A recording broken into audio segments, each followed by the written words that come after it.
College की सबसे अनोखी बात यह है कि वहाँ सब आपसे पढ़ने की उम्मीद करते हैं, लेकिन कोई ये नहीं बताता कि कैसे इफ़ेक्टिवली पढ़ना है। बस मान लिया जाता है कि ये आप खुद ही फिगर आउट कर लोगे। नो वंडर इतने सारे स्टूडेंट्स पढ़ाई के मामले में इतना स्ट्रगल करते हैं। वो मेहनत करते हैं, रिवीजन करते हैं, बट एग्ज़ाम आते आते सब भूल जाते हैं। ऐसा इसलिए होता है क्योंकि most of the popular learning techniques जो स्टूडेंट्स एग्ज़ाम टाइम में यूज़ करते हैं वो एक्चुअली सबसे कम इफ़ेक्टिव होते हैं। आज के इस वीडियो में मैं आपको 2 ऐसे स्टडी टेक्निक्स से इंट्रोड्यूस करूंगी जो नंबर 1 हाईली इफ़ेक्टिव है क्योंकि ये साइंटिफिकली प्रूवन है, नंबर 2 इससे आपको इन्फॉर्मेशन लंबे समय तक याद रहेगी, एंड नंबर 3 कि इससे आपके मार्क्स सिग्निफिकेंटली इंप्रूव होंगे। तो पहली टेक्निक है एक्टिव रिकॉल। इसे समझने के लिए लेट्स अंडरस्टैंड दिस। मेरा आपसे एक सिंपल सा सवाल है, क्या आप 100 रुपए के नोट को बिना देखे ड्रॉ कर सकते हो? शायद नहीं। दिस शोज कि सिर्फ रीरीडिंग या रेपिटेशन से चीजें याद नहीं होती। मेजॉरिटी स्टूडेंट्स क्या गलती करते हैं? आप क्लासरूम में बैठते हो, इंफॉर्मेशन सुनते हो, फिर घर जाते हो, बुक रीड करते हो, करते रहते हो जब तक कि आपको वो इंफॉर्मेशन याद नहीं हो जाए। ये पैसिव लर्निंग है, यानी आप नॉलेज को बिना किसी एफर्ट के एक्वायर कर रहे हो। यही आपकी सबसे बड़ी गलती है। एक्टिव रिकॉल में आप इंफॉर्मेशन को रीड करने के बाद अपनी अंडरस्टैंडिंग को टेस्ट करते हो, यानी आप उस इंफॉर्मेशन को अपनी मेमोरी से रिकॉल करते हो कि इस पर्टिकुलर पैराग्राफ या टॉपिक से मुझे क्या सीखने को मिला। ये टेक्निक इस प्रिंसिपल पर बेस्ड है कि किसी भी चीज़ को याद करने के लिए आपको अपने ब्रेन को स्टिम्युलेट करना होगा। जब आप खुद से क्वेश्चंस पूछते हो तो आपके ब्रेन को आंसर याद करने के लिए एफर्ट लगाना पड़ता है, जिससे वो स्टिम्युलेट होता है। अब जितना ज़्यादा ब्रेन पावर उसे याद करने में लगाओगे, उतने ही अच्छे से वो इंफॉर्मेशन आपके ब्रेन में एनकोड होगी।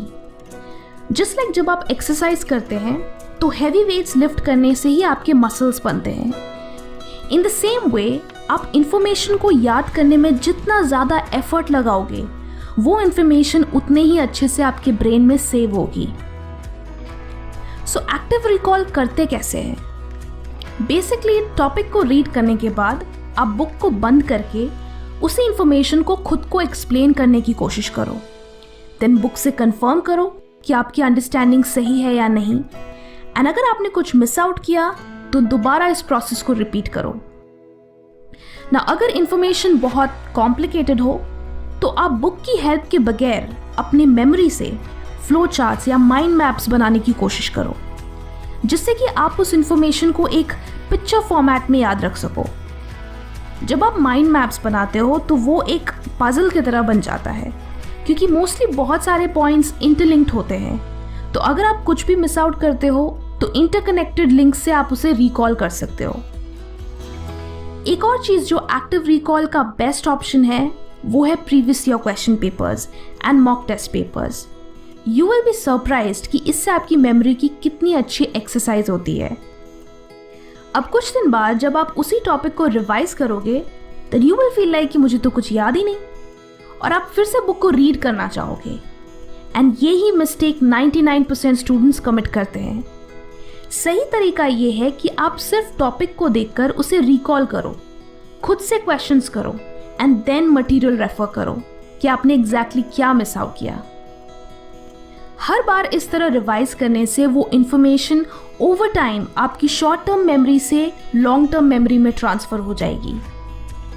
अनदर टेक्निक जो आप एक्टिव रिकॉल के साथ कंबाइन कर सकते हो वो है the spaced repetition technique. Majority students ये प्रॉब्लम फेस करते हैं कि जब भी वो किसी चैप्टर या बुक को कुछ हफ्तों बाद रिवाइज करते हैं तो उन्हें मोस्ट ऑफ द डेटा याद नहीं होता, और फिर लगता है कि पहले से याद करने का क्या फ़ायदा जब एग्ज़ाम तो कुछ याद ही नहीं रहता। डू यू नो ऐसा क्यों होता है? It's because of the forgetting curve. अब आप सोचोगे कि ये क्या है? वेल, ये वो थ्योरी है जो कहती है कि विथ टाइम हमारा ब्रेन किसी भी इंफॉर्मेशन को हाई रेट से भूलता है। यानी ओवर टाइम मेमोरी फेड होती जाती है। इस थ्योरी के मुताबिक जब भी आप किसी टॉपिक को याद करते हो तो उसके 1 घंटे बाद आपको सिर्फ 44% चीज़ें याद रहती है, उसके 1 दिन बाद 33%, 2 दिन बाद 28% और ऐसे ही धीरे धीरे करके 31 डेज के बाद आपको सिर्फ 21% इंफॉर्मेशन ही याद रहती है। सो सोल्यूशन क्या है? सोल्यूशन ये है कि आप जितनी बार इस फॉरगेटिंग कर्व को इंटरप्ट करोगे आपको उस चीज़ को भूलने में और भी ज़्यादा टाइम लगेगा। लेट्स से कि आज आपने बायोलॉजी में नर्वस सिस्टम पढ़ा, देन आप इसे कल रिवाइज करो। रिवाइज मतलब एक्टिव रिकॉल करो, नॉट रीरीड। फिर 3 दिन बाद फिर रिवाइज करो, फिर 2 हफ्ते बाद, फिर 1 महीने बाद। इस प्रोसेस में आपको अपने रिविजन्स के बीच का गैप धीरे धीरे बढ़ाना है, इसीलिए इसे स्पेस्ड रेपिटेशन कहते हैं। आइडिया ये है कि आप जितनी बार उसे एक्टिवली रिकॉल करोगे और उसे जितना स्पेस्ड आउट रखोगे आप उसे उतने ज़्यादा दिनों के लिए याद रखोगे। स्पेस्ड रेपिटेशन का पर्पस ये है कि आप गैप के वजह से उस इंफॉर्मेशन को भूल जाएं, जिससे उस डेटा को रिकॉल करने के लिए आपको ज़्यादा से ज़्यादा ब्रेन पावर यूज़ करनी पड़े। एंड सो इस एक्सरसाइज से वो इंफॉर्मेशन आपके दिमाग में अच्छे से कंसोलिडेट होती है।